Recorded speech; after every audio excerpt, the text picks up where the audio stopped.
Excitement floated in the open air like a virus that had hopped from one to another to the next until every person in the common room contributed to the animated chatter filling the white space. The hero students of UA had a rare week off and had every intention to make full use of it.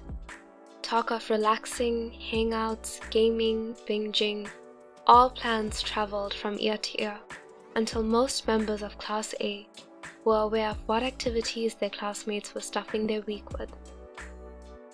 The hope that the class would be able to stay in the dorms, at least for the first weekend, to have a group movie night or play games until they pass out, was pinned on the list of plans.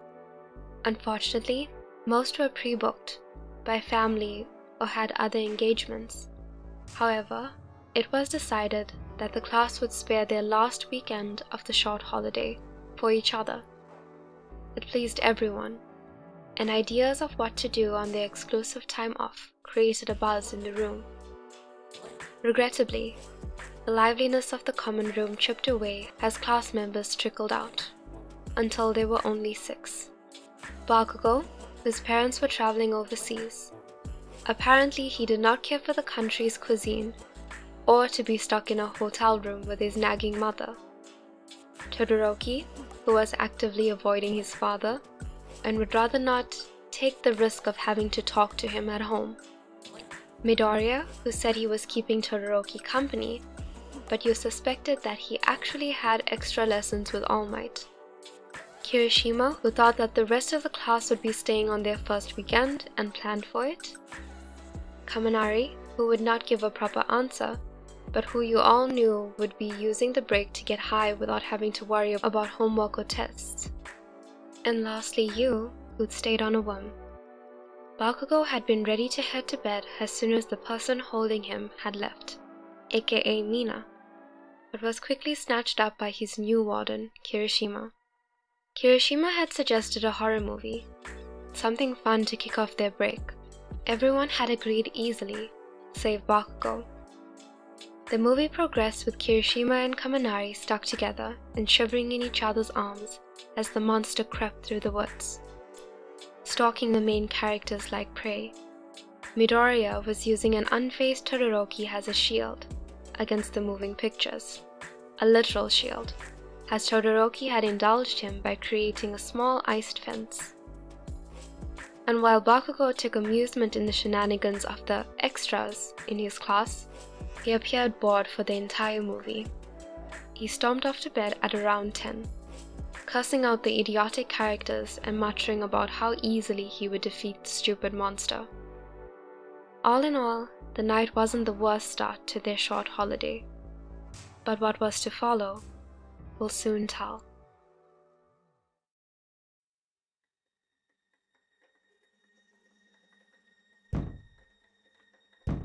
Reluctantly, you open your eyes to the blur of your room at the sound of thuds. Your eyebrows furrow, a little annoyed to have been woken up, especially when it was still dark out. You check the time, your digital clock reading 12:01. You huff a sigh, knowing you could not sleep until the noise was found, and proceeded to scan your surroundings. You turn your head to the wall and narrow your eyes. Ochako's room? Why would a noise be coming from Ochako's room when she'd gone to visit her family? Pulling the blankets back, you decide to investigate. You pad to the door and stepped out into the chilled hallway. You pad to the door and step out into the chilled hallway. You knock on Ochako's door. Hello? Ochako, did you come back? You jump away from the door. What the hell was that? You think, startled by the noise. Hesitantly, you reach for the door. But just as you touch the knob, it rattled.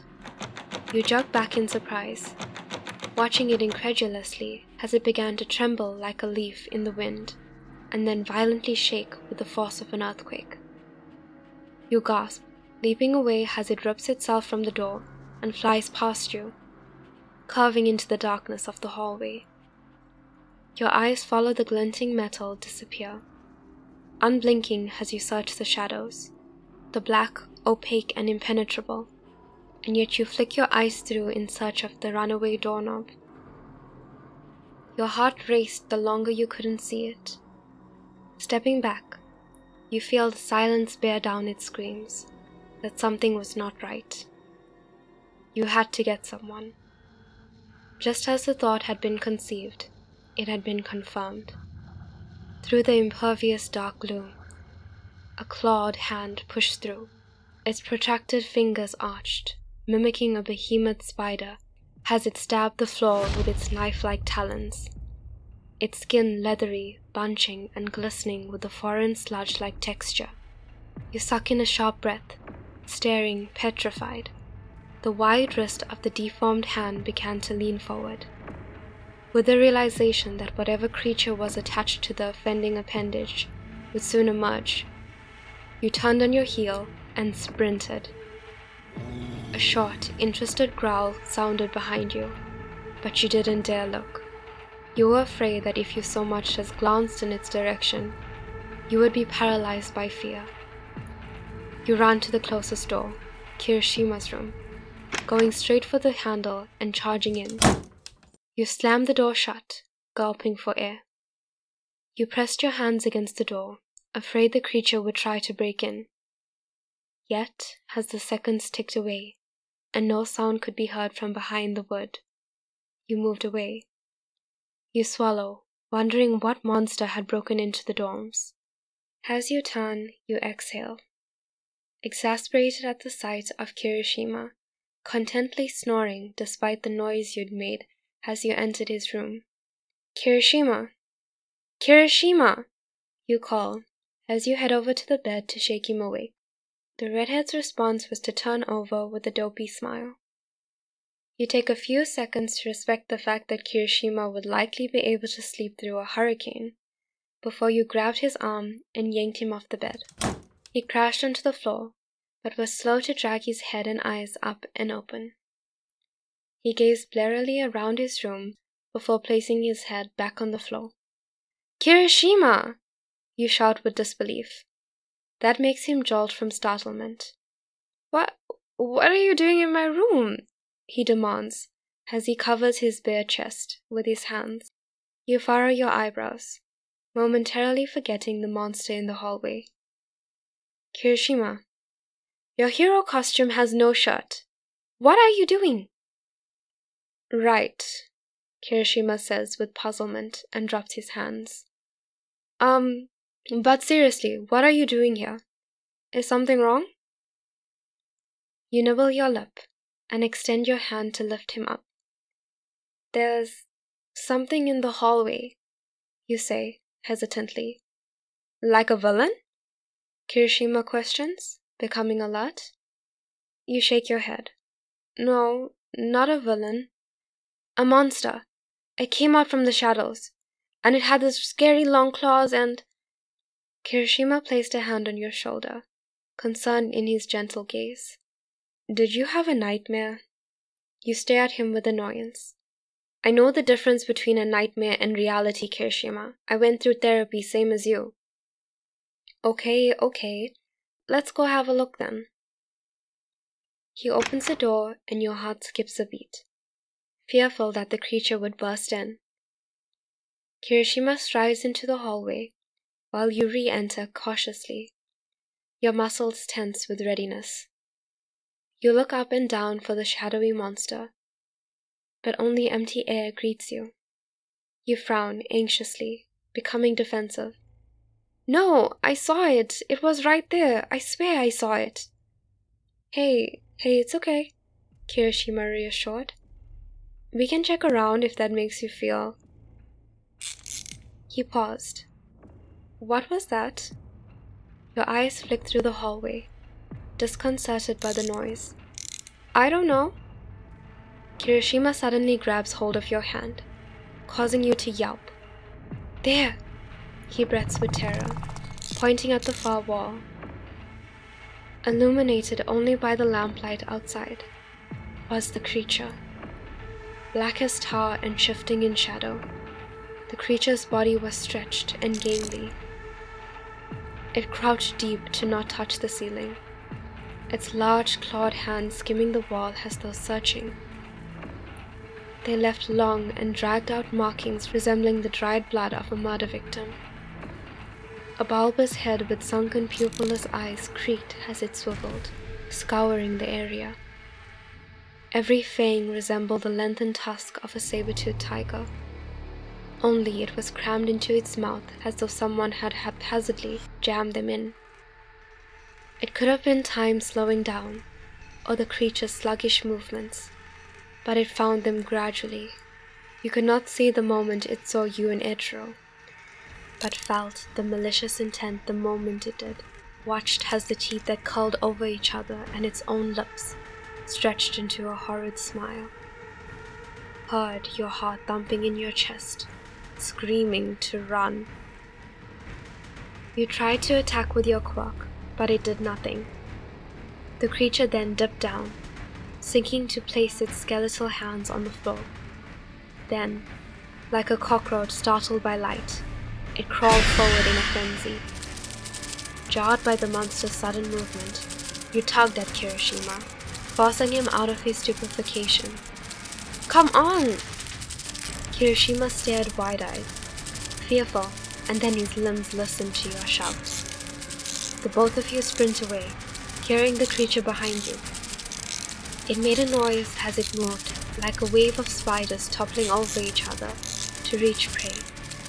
And worse was the awful, excited clicking, a sound like a child's wind-up toy that became louder as the creature came nearer. "Bakugo's room!" Kirishima shouts, and without thinking, you push into the room. You and Kirishima bang the door shut, breathing heavily and bracing for some kind of attack. "Oi! What are you idiots?" Bakugo demanded behind you, apparently a lighter sleeper than Kirishima. You shush him, listening to any sounds outside the room, but there was nothing, as though a sound barrier lay between the hallway and this room. Timidly, you release the door and swallow. "I don't think it'll come in here. He didn't try to follow me when I went into your room, Kiri."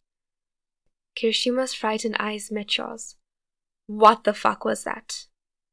You shake your head, the adrenaline giving way for the built-up fear to bubble up. "I don't know, and you thought it was a nightmare."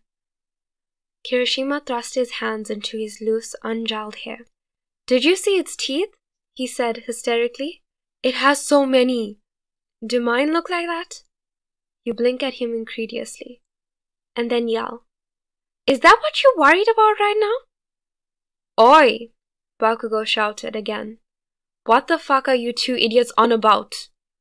He's glaring at you and Kirishima with annoyance, his hair somehow more unruly than usual. "There's some kind of monster in the hallway," you tell him. "We need to call Aizawa and get out of here." Kirishima nodded in support. "It tried to eat us." Bakugo's glare turned quizzical. "A monster?" "Uh-huh. It's huge. We need to warn everyone. I left my phone in my room, and I'm sure Kirishima did too." Bakugo leaned down beside the bedside table, sighing tiredly. "I told you idiots those horror movies were a bad idea. You dumbasses always wake me up thinking you suddenly turn into Lorraine Warren." "Bakugo, no! I thought Pebble had a nightmare or something, but I saw it. We both did. It's really fucking creepy, dude," Kirishima explained emphatically. Bakugo wasn't looking at them. Instead, he furrowed his eyebrows at whatever was behind his nightstand. "What are you doing?" you ask, wondering what was more important than a demon-like creature running around in the dorms. "The stupid fucking light won't turn on," Katsuki growled with annoyance. Kirishima and you exchanged looks. "Do you think the monster targeted the power?" you ask anxiously. Kirishima reached for Bakugo's room light switch, and the light refused to come on. "It's intelligent," you breathed with worry. Bakugo threw his hands up in exasperation. "Or Sparky was fucking playing with the toaster again. Do you hear yourself? Whatever you saw is just shadows playing tricks on you." You shake your head, your eyes imploring him to understand. Bakugo, there's really something out there. You have to believe us. He stared at you, his eyes pinpricks, before huffing loudly as he reaches for his phone and unlocks it. Fine, I'll call Aizawa-sensei, but when he comes here and says fuck all, I'm making it very clear that this is not my... What the fuck? No signal. He shook the phone as though that would help. Kirishima whined. You think he did that too? Oh, fucking tower is down. Will you stop freaking out? You bite your lip thoughtfully. If we can't reach Aizawa-sensei, we have to get everyone out. Kirishima nodded nervously. Right. You both turned to Bakugo, waiting for him to agree with them whether he believed or not. Bakugo got up from his bed, muttering with annoyance, as he placed a frayed jacket over his pajamas. Come to UA, they said. It's the best fucking hero school, they said. They didn't say I'd have to deal with 2 fucking psychos waking me up in the middle of the night. He opened his door forcefully, stepping into the hallway without a care, while you and Kirishima tiptoed forward fearfully. If I find out this is a prank, I will end you and everyone involved. We should split up, you suggest, ignoring Bakugo's threat, so we get everyone out faster. No, Kirishima moaned in protest. We cannot split up. That's how people get killed. We're not going to get killed. We're hero students. We can hold our own, you reassure. Then I'm with Bakugo, Kirishima blurted out. That's not fair, you splutter. It was your idea to split up. But the monster's probably scared of Bakugo, you pout. Oi, idiots, Katsuki yelled, tired of their bickering. I will personally feed you to your imaginary monster if we don't start moving right now. Kirishima hesitates to retaliate, and sighing, you relent. Okay, fine, you go with Bakugo. Take the stairs up to Todoroki. I'll get Midoriya and you guys can meet us on that floor. Great, Bakugo grumbled, stomping off to the elevator irritably and hitting the button. You held your breath as you waited for the elevator to open, fully expecting the monster to lay waiting behind the metal doors. However, it was blissfully empty. Wait, how is the elevator working if we don't have power? Kirishima questioned. You shrugged. Emergency power?